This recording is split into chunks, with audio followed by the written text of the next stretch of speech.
page B2, the nod test. And this test allows us to see a couple of things. We get to see what's happening up at the top of the neck, right at the atlas-occiput juncture, and we also get to see what's happening in the posterior compartment of the neck. And then by inference, we get to see what's happening along the front of the neck. So if you all wouldn't mind just a small nod, like about this big, just going to let your head bobble for a bit, and we'll step back and look, if we could. Yeah, just keep bobbling for a minute. And the question in the book, could I borrow your book, Lynn, for a second?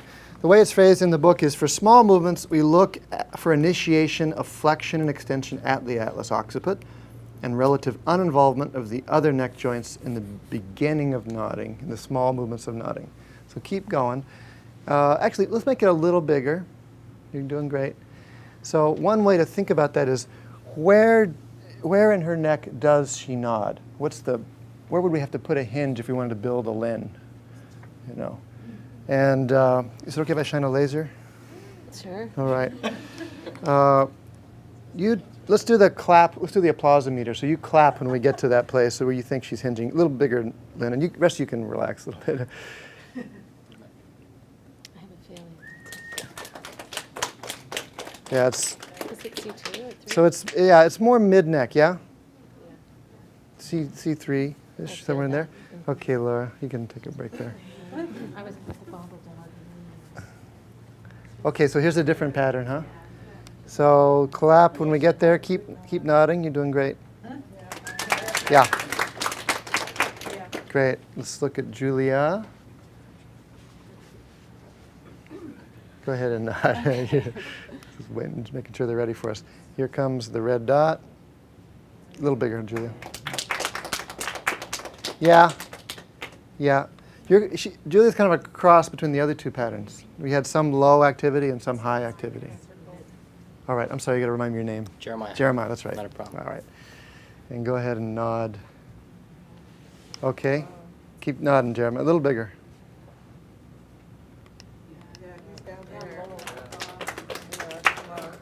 Okay. You see the general trend? And so what were our extremes? Maybe they were lined up kind of like. Can we get the two of you, Lynn and Jeremiah? Can we see you guys side by side? Bob. Bob, well, go ahead and nod. No, I'm sorry. Yes, yeah. No, it was, she had the... Laura. Laura, yeah. You're next grade, too. I knew. Yeah, nod. Everybody nod. Okay, so the question there is what structurally is happening that makes the pattern different in each case? Or what's happening at the suboccipitals in particular? Whose suboccipitals are lengthening when they nod? Laura, yeah. So Jeremiah's aren't lengthening as much. So he has to move lower in the neck. Does that make sense? Now, if we have you guys do bigger nodding, there you go. And then we can ask, does that posterior compartment lengthen as it does in Laura? Or, excuse me a second, Laura. Does he have to, keep going if you wouldn't mind, does he have to hinge lower down in his neck to get that? Because this doesn't lengthen quite as much. What is this? The posterior compartment of the neck. Great example. Could we get just the two of you, both of you? Yeah, thank you. That's right. Can we get the two of you just nodding again? Not again. That's so Big good. nod or little nod? Big nod. All together now. Yeah, there you go. That's great. Oh, hard to nod. You're good. And then just contrast that with the small nod. Great. Okay. Thank you. Let's pick a different partner if you want for the afternoon, someone to work with. Do this much with them. Do the nod test. Do small, do large. Get a sense, are the suboccipitals opening?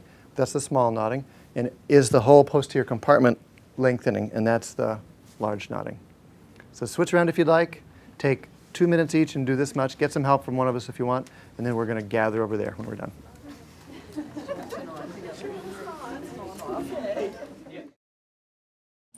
Yeah, was it? Did you get work done yesterday too? You were actually Yes. on the table for the demo. Yeah, I was on the table for the So demo. like, talk about that a little. Like, what did it feel like, or what was that experience like? It was actually a very good feeling, but it was a lot looser, and I was the perfect example of what not to be when it comes to the bobbing of the head. So and it felt a lot freer afterwards, which was extremely nice, and so a lot more relaxed, reduced tension. So I walked out going, wow, this is pretty cool. So and then I got to practice a lot, so that was good.